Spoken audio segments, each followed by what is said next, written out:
Yo YouTube everyone, welcome back to the channel. Today's video I'm going to be showing you guys how to switch up pacing in Control. In this gameplay what you're going to see now is me starting off with an assault rifle and then slowly but surely we move over to the SMG role, and I'm going to be showing you exactly why we did so.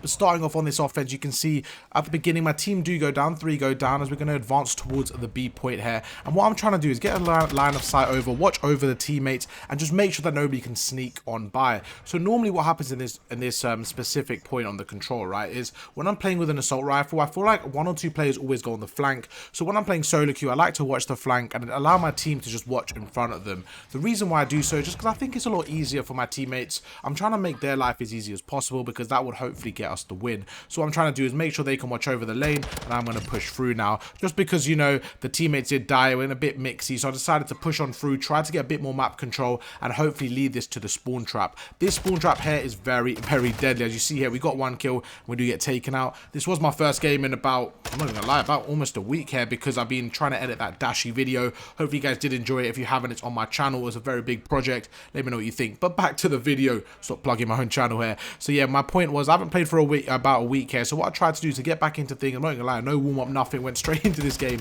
I thought it'd be a lot better if I can play that kind of slow paced AR role just to get back into it, get my shot warmed a bit, and then in the middle of the game you're gonna see us switch to the SMG. So what we're gonna do here on the right hand side is once again just watch that flank here. I'm trying to mainly watch the flank, make sure nobody can sneak on by. I spot an opponent here, gonna back off, and you see it almost works out. We go through and we do get taken out. The reason why it didn't quite work out there was because he has the SMG, right? You're gonna see because they're a lot more mobile, a lot faster to aim in and all that stuff. It's a lot harder to win those close gunfights with an assault rifle just because of the sprinter fire speed and all that good stuff. It's a lot more difficult in that case. But you're gonna see we're gonna somehow take the B point even though we did go down, and now we are down by a lot of lives here. So this is quite a risky play here, quite a difficult one to kind of go through. But let's see what we do here. My teammate's going to die on the left, so I'm just going to take my time, allow him to walk into the open, take him out. That's a 2-piece now. Okay, we've got a bit more room, bit more breathing room here. Now let's go through to the left and see if we can take out anyone in the rotation.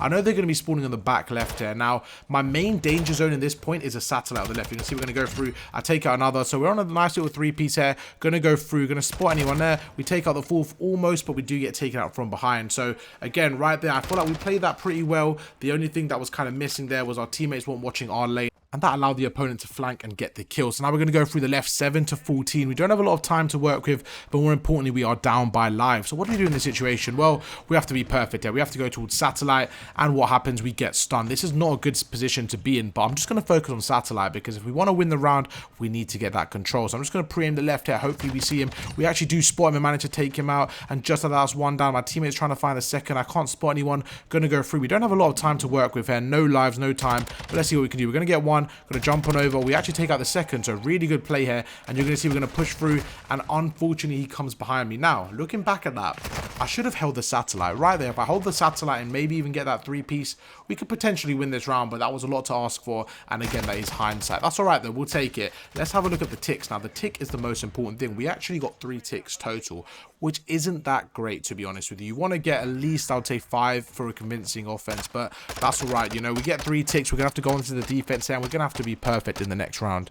Onto the defense. Now the way I love to play the defense here normally is I like to sit between basically this back wall here. If I can sit the back wall, I can watch the left and the right, but to start this one off I decided to go to the right here, watch the satellite side. We're going to spot the first one. As soon as we take him out, I want you to notice what I do. I center towards the left. The reason why is because I'm predicting where the opponents are going to come from. I assume somebody might come through the left there, so I was like, alright, cool, let me predict that, let me pre-aim that. Now you're going to see we're going to rotate back to the left. Now this wall here, really unfortunate again. So what I'm witnessing a lot of the time here, a lot of my deaths is I'm not dying to the assault rifle players, I'm dying to the SMG players. I've noticed that they're playing a lot better than our players, and the SMGs are allowed to kind of roam around and get into our spawn, and that's kind of the reason why I switched up the pacing going into the second half of the game. I decided to bring out SMG because as you can see here, every time I'm dying it's because an SMG is pushing up and taking me out, and they're doing a really good job. As you can see, again, I'm winning my AR battles, I'm winning the kind of long range gunfights without a lot of just a lot of like issues, to be honest. But then when the SMGs come, they are taking me out. We take out 1. Now we're going to go through the left. I'm just trying to think, where can this guy go?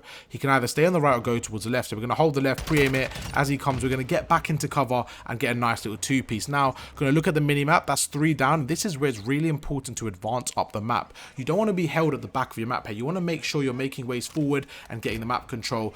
Well, this is where you got to be careful though, because we're making some ways forward. We're getting the map control, but you don't want to go too forward where you end up dying and you're back to stage 1. So although I'm furthest on the map here in terms of my team, I'm going to have to wait for my teammates here to make a play. Now, ideally, somebody goes through middle with an SMG, gets a nice little flank off, which is what you're seeing now.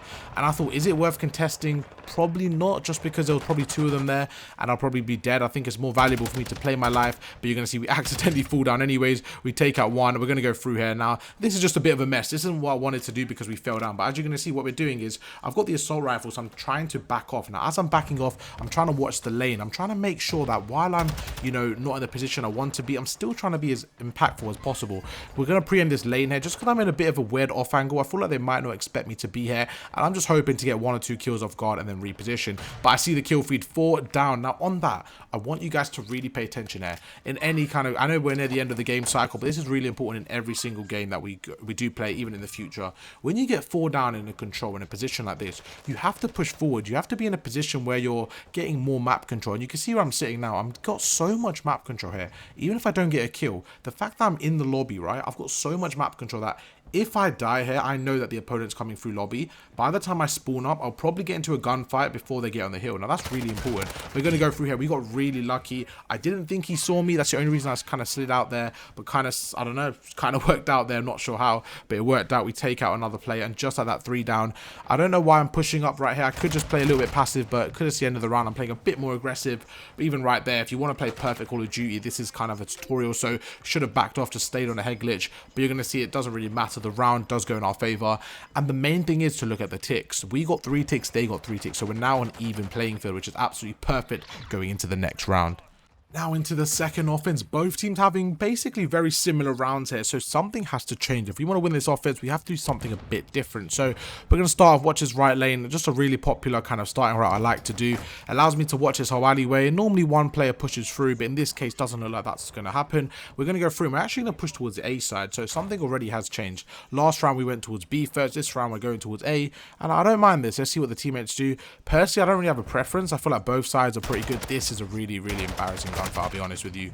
I just tried to do too much there. I tried to shoulder it, tried to camera him, tried to do the jump. Honestly, just should have kind of cameraed him, taken him out and moved on. So really bad play, but this, you know, I kind of redeemed myself right here. You see we take out 1, good positioning right there, and as I turn around, I want you to notice the kind of camera movements. So I'm tracking a stun, backing off, getting into cover. Now something like that is something like Shots he does really well, just kind of playing his life and getting away. Position like that, like, probably should have been dead there, but you can see we're actually alive. We actually managed to get a kill, and you're going to see the kind of small domino effect it has as I'm pushed up and allowing my teammates the help and support they need. We're going to go through here, and I'm just trying to play my life here now while my teammates are kind of all over the map here. We're just trying to get a bit of stability on the map here. The main goal is map presence. I'm not too worried about the point. I think the main goal is to get map control, map presence, and once you have that, it allows you to push up and naturally get on the point. I saw that nobody was kind of here, so I'm going to sit on the point, try to test my luck here, see what I can use. We're going to shut the door. 1 guy comes out. We're going to go through, and we get a really good drop shot, and this is just so unfortunate. He actually had the knife in hand. That was quite a good reaction to get the melee off, and that probably could have worked if he had a melee as well, but it's all right. We do die. My teammate's on the hill here, and now I'm just going to do the same thing. We're not really set up in power positions. That's something I really want to talk about. An ideal setup isn't always a setup you're going to have, and it's something I see so much in the lower kind of gameplay is people try to play the ideal way, try to play the perfect way, where, for example, there, my teammates were on the hill. Instead of going all the way to satellite and setting up in the perfect setup, I was like, okay, let me just go on the hill, help them out, stack the point, because by the time I get to satellite, they're going to either make or break the hill. They're going to die or they're going to get the hill regardless. So there's no point going for the perfect setup in situations like that. Sometimes you'll get mixy with it and push through. We can take out 1. Going to watch the top here. I know somebody's on the point. They're contesting it. Just going to try to see if I can spot anybody, but the second guy does take me out. Now, something has to change here, man. Something has to be done. Like, the game's going okay, but again, it's going to be the same kind of situation. And this is where we get the SMG out. This is where we try to up the aggression. Now, my main goal here is to do what the opponents did to me. You know, when they kind of cut the lanes and they kind of just closed me out when I was in power spots? That's what I want to do.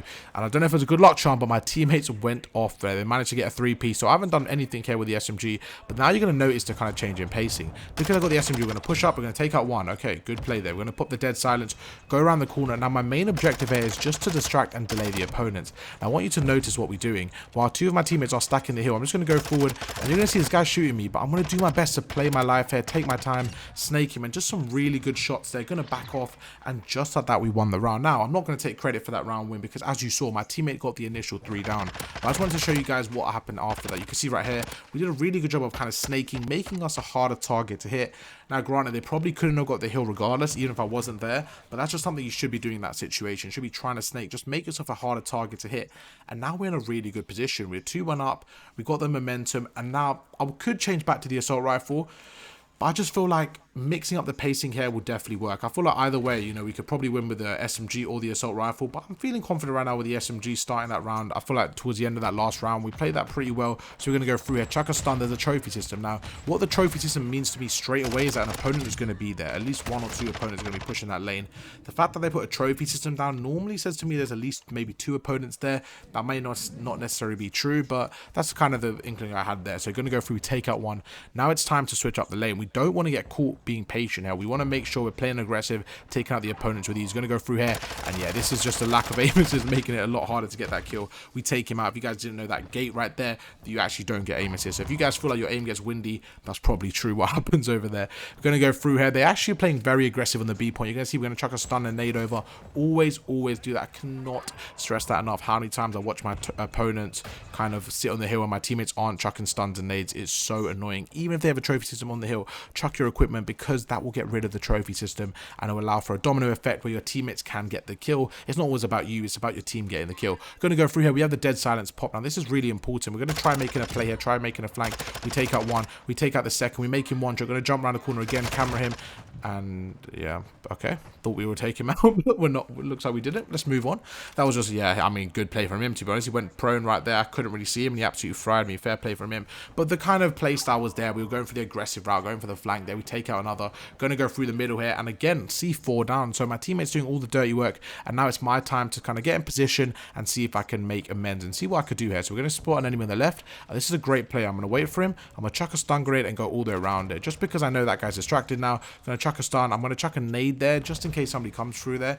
And now I'm being aggressive, but I'm being aggressive with purpose. I'm not just running around the map. I'm trying to be aggressive enough where I've got map control. So I notice my teammates are there. Going to go through here, wait for the dead silence. We take out 1, and now we're on the pinch. I see my teammate does die. We're going to spot the second. We take out the second. We make the third 1 shot, and there you go. Just like that, a nice little 3-piece. And I just think we played that really well. We played aggressive enough to get the map control of the lobby, but we didn't play over aggressive where we would have died and allow my teammates to be down by numbers. So overall, really good play. And now we're just going to play in a cruddy corner. Now, the reason why I'm just sitting here not worried about either side is because first of all, I can hear them if they come. Second of all, I'm just going to wait to see if, you know, they can't really spot me right here. So I'm just going to wait to see if I can make a play. But the main thing is I don't want to get caught off guard here. While I'm in such a good power spot, I'm going to wait for my teammates to push through, basically use them as bait and just see if I can get the trade. And that's exactly what happens. We make him 1 shot, going to back off, see him coming to the left there. We take him out, going to turn around straight away because that's where the main danger is. And you're going to see exactly what happens. As we go around corners, we're pre-aiming right there. Another example, if I held that pre-aim for maybe a second longer, we would have got that. That's just a timing issue, which is always comes with more practice. But overall, really good round, 12-5. And I think the main kind of point of this, why would I stun my teammate? There's just no need. We're going to go through here, chuck a nade over, going to spot the second, and just a nice little 2-piece. That is the most satisfying 2-piece. You know when you get a nade kill and a normal kill, that is very satisfying. Almost take out the third, but we don't. And just like that, the round seems to be basically over. Unless, of course, we choke a 10 versus 2, which I don't think is going to happen. As you see, we celebrating with the circles. Spot the last opponent. They're going to chuck a stun through. Now, he's probably going to come through this middle area. So I'm going to chuck a nade at his back door, go through middle, and you're going to see we're going to go through, get the trade on him just like that, and win the game. Hope you guys did enjoy that video. If you did, make sure to drop a like.